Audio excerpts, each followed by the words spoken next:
Her legs hurt, but she kept on running.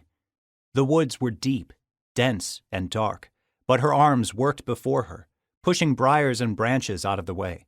Her bare feet dug into the pebbles and moss, moving her onward. He was behind her, and was getting closer. Millie knew her wrist was broken.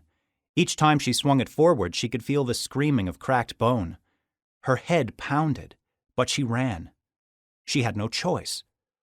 Up through the forest she went, heading in the direction of the North Star.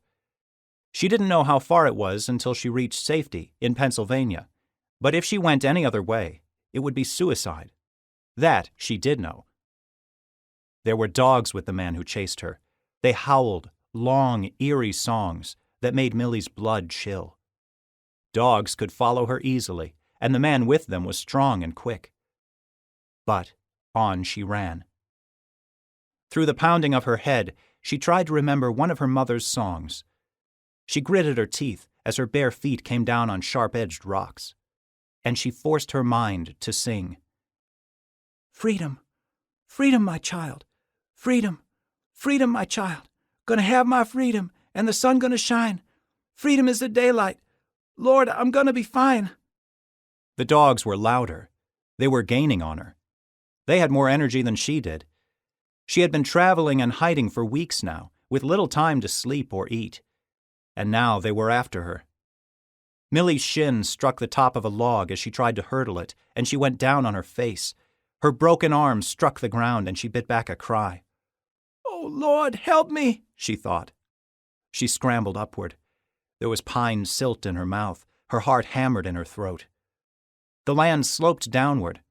Millie could hear the rushing waters of a nearby river. Yes, she thought. Many rivers she had crossed in the last few days had flowed northward.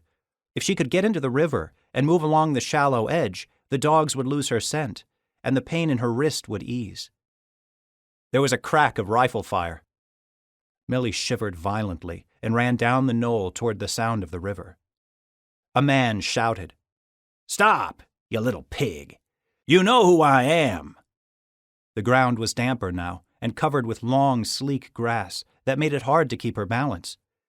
The dogs were very close, perhaps only 30 yards back, and Millie bent over to run faster. Then her feet hit a slick spot of grass, and she slipped and tumbled down the hillside. Her wrist twisted as she rolled over it. The pain made her scream. The man behind her laughed. She pulled her wrist into her body and tried to stand. She couldn't.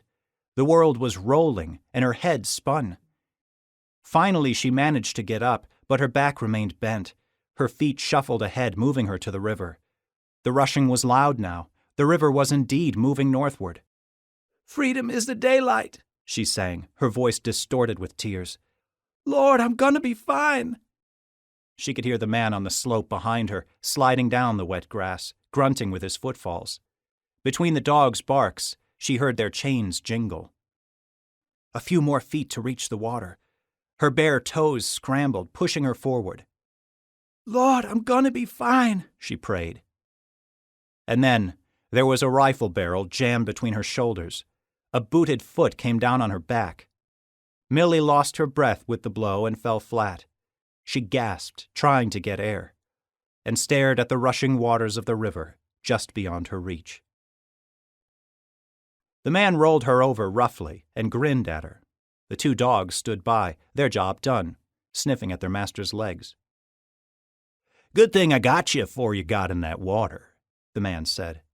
He was ugly, his teeth rotted stubs, his forehead puckered with a long scar, his mouth and cheeks twisted in hate. There was a long sword in a sheath hanging from his belt. "You know me, girl," he said. "I'm Randolph Ritchie, best slave catcher in all of Maryland." Millie closed her eyes. If it was only a dream, she might wake up. But the rifle barrel jammed into her ribs, and her eyes flew open again. The man leaned over her. Tobacco-stained spit dropped from his lip to her cheek. "I'm Randolph Ritchie. I don't never lose no runaway. I'll kill him before I do. If you'd got in that water, I'd have shot you dead."